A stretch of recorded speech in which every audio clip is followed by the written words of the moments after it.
സുഹൃത്തുക്കളെ, പരിശുദ്ധ ദീനുൽ ഇസ്ലാമിൻ അതിന്റെ നിയമങ്ങൾ പാലിച്ചുകൊണ്ട് എല്ലാവരും ജീവിക്കണം. അത് പറയൽ പണ്ഡിതന്മാരുടെ കർത്തവ്യമാണ്. സുബ്ഹാനല്ലാഹ്, ഇപ്പൊ തെരഞ്ഞെടുപ്പ് നടക്കുന്ന സമയമാണ്. തെരഞ്ഞെടുപ്പ് നടക്കൽ സ്വാഭാവികമാണ്. എത്രയോ കൊല്ലമായി തെരഞ്ഞെടുപ്പുകൾ നമ്മൾ കണ്ടുകൊണ്ടിരിക്കുന്നതാണ്. പക്ഷെ ഈ അടുത്ത കാലത്തായി ഒരു വൃത്തികേട് നമ്മുടെ മുസ്ലിം സമുദായത്തിൽ കണ്ടുവരുന്നുണ്ട്. അതിനെ സംബന്ധിച്ച് ഉണർത്തിയില്ലെങ്കിൽ റബ്ബിന്റെ അടുക്കൽ ഉത്തരവാദിയാകുമെന്നതിനാൽ ഞാൻ സൂചിപ്പിക്കുകയാണ്.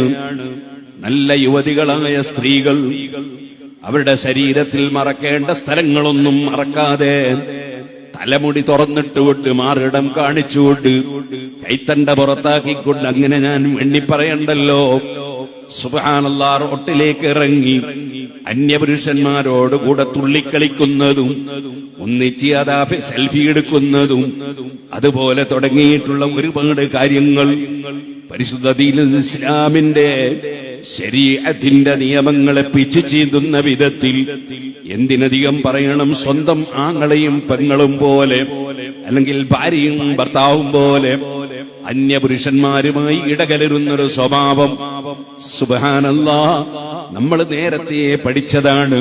വഖർന ഫീ ബയൂതികുന്ന വലാ തബറജ്ന തബറുജൽ ജാഹിലിയത്തിൽ ഉലാ വഅഖിംന സ്വലാഹ്. തെറ്റുകളൊന്നും വരാൻ സാധ്യത പോലുമില്ലാത്ത നിഷ്കളങ്കമതികളായ അതേ നമ്മുടെ ഉമ്മമാരായ ഉമ്മഹാത്തുൽ മുഅ്മിനീൻ ഐഷ റളിയല്ലാഹു അൻഹയെ പോലെ, ഹഫ്സ റളിയല്ലാഹു അൻഹയെ പോലെ നബി തങ്ങളെ ഭാര്യമായി ജീവിക്കുന്നവരോട് പോലും ഖുർആനിന്റെ നിർദ്ദേശം, നിങ്ങൾ അത്യാവശ്യത്തിനല്ലാതെ ആവശ്യമില്ലാതെ പുറത്തിറങ്ങണ്ട, ആവശ്യത്തിന് പോകുന്നത് അനുവദിച്ചിട്ടുണ്ട്. വഖർന ഫീ ബയൂതികുന്ന, നിങ്ങളെ വീട്ടിൽ അടങ്ങി ഒതുങ്ങി കഴിയണം, ആവശ്യത്തിനല്ലാതെ പുറത്തിറങ്ങിക്കൂടാ. അതേപോലെ വലാ തബറജ്ന തബറുജൽ ജാഹിലിയത്തിൽ ഊലാ, നിങ്ങൾ പഴയകാലത്ത് വിവരമില്ലാത്ത ആളുകൾ ഇസ്ലാമിന്റെ ആശയങ്ങൾ പഠിക്കുന്നതിന് മുമ്പ് കാട്ടിക്കൂട്ടിയിരുന്ന ജാഹിലിയ സ്വഭാവത്തിലുള്ള ഭംഗി പ്രകടിപ്പിക്കുന്ന ഏർപ്പാടുകൾ ചെയ്യാൻ പാടില്ല. വഅഖിംന സ്വലാത്ത്, സ്ത്രീകളെ നിങ്ങൾ വീട്ടിലടങ്ങി ഒതുങ്ങി നിസ്കാരം നിർവഹിക്കണം. വാസ്തവത്തിൽ നിസ്കാരം എന്ന് പറയുന്നത് പടച്ച റബ്ബുമായുള്ള ഒരു സംഭാഷണമാണ്. അത് ഭക്തിപൂർവം നിർവഹിക്കുന്ന ഒരു സംഗതിയാണ്. അള്ളാഹുവിലേക്ക് മനസ്സും ശരീരവും തിരിച്ചു ചെയ്യുന്ന കാര്യമാണ്.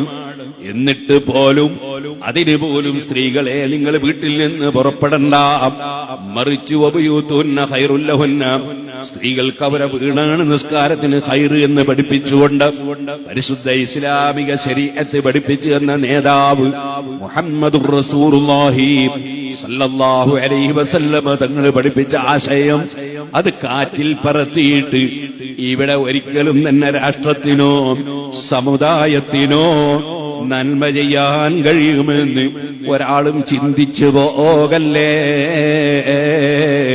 കൊടുക്കുന്നവനും തടയുന്നവനും അല്ലാഹു മാത്രമാണ്. ആ അല്ലാഹു തആല അവൻ ഇസ്സത്ത് തന്നാൽ നമുക്ക് ഇസ്സത്തുണ്ട്. അവൻ അതാ നമ്മെ നിന്ദ്യമാക്കിയാൽ നമ്മൾ നിന്ദ്യരാണ്. വലില്ലാഹിൽ ഇസ്സത്തു വലിറസൂലി വലിൽ മുഅ്മിനീൻ. അല്ലാഹുവിന്റെ ഖുർആൻ പഠിപ്പിച്ചതാണ്. ഇസ്സത്ത് അല്ലാഹുവിനാണ്, അവന്റെ റസൂലിനാണ്, വലിൽ മുഅ്മിനീൻ വിശ്വാസികൾക്കാണ്. ആ വിശ്വാസം പാലിച്ചുകൊണ്ട് തന്നെ നമ്മുടെ ജീവിതം നയിക്കേണ്ടതുണ്ട്. അൻതുമുൽ അലൗന ഇൻ കുൻതും മുഅ്മിനീൻ, നിങ്ങൾ മുഅ്മിനീങ്ങളാണെങ്കിൽ നിങ്ങൾ ഉന്നതന്മാരാണ്, ഏറ്റവും ഉന്നതന്മാരാണ്. ഞാൻ ചോദിക്കട്ടെ, ഇന്നത്തതുപോലെയുള്ള സംഘടനാ സംവിധാനങ്ങളോ ഇന്നത്തതുപോലെയുള്ള സ്ഥാപന സംവിധാനങ്ങളോ ഇന്നത്തതുപോലെയുള്ള മറ്റ് സംഘടനാ ശക്തികളോ ഒന്നുമില്ലാത്ത കാലമല്ലേ നമ്മുടെ ബാപ്പമാരുടെ കാലം, അവരുടെ ബാപ്പമാരുടെ കാലം. സാമ്പത്തികമായി ഇന്നത്തതുപോലെയുള്ള ഭദ്രത ഒരു പക്ഷേ കൈവരിച്ചിട്ടുണ്ടാകില്ല. പക്ഷേ അവരുടെ കാലത്ത് മുസ്ലിം സമുദായത്തിന്റെ ഇസ്സത്ത് എത്രയായിരുന്നു? മുസ്ലിം സമുദായത്തിന്റെ നിലനിൽപ്പിന് യാതൊരു ഭീഷണിയും ഉണ്ടായിരുന്നില്ല. ഈ ഭീഷണികൾ മുഴുവനും ഇപ്പോൾ വന്നത് എപ്പോഴാണ്? പരിശുദ്ധ ഇസ്ലാമിക ശരീഅത്തിന്റെ നിയമങ്ങൾക്കൊരു വിലയും കൽപ്പിക്കാതെ പടച്ചവൻ എന്തോ ആകട്ടെ, പടച്ചവന്റെ നിയമം എന്തോ ആകട്ടെ, ഞങ്ങളുടെ തീരുമാനപ്രകാരം എന്തും ചെയ്യുമെന്ന് ഒരു ആഗ്രഹത്തോടെ ആവേശത്തോടെ മുസ്ലിം സ്ത്രീകൾ പരിശുദ്ധ ദീനുൽ ഇസ്ലാമിന്റെ നിയമങ്ങൾ പിച്ചി ചീന്താനിറങ്ങിയപ്പോൾ അതിന് ഭർത്താക്കന്മാരും ബാപ്പമാരും ആങ്ങളമാരും കുടുംബവുമൊക്കെ സമ്മതം കൊടുത്തപ്പോൾ ഒന്നിന് പിറകെ ഒന്നായി മുസീബത്തുകൾ വരുന്നു, പ്രശ്നങ്ങൾ ഉണ്ടാകുന്നു, യുദ്ധങ്ങൾ അടിക്കടി ഉണ്ടാകുന്നു.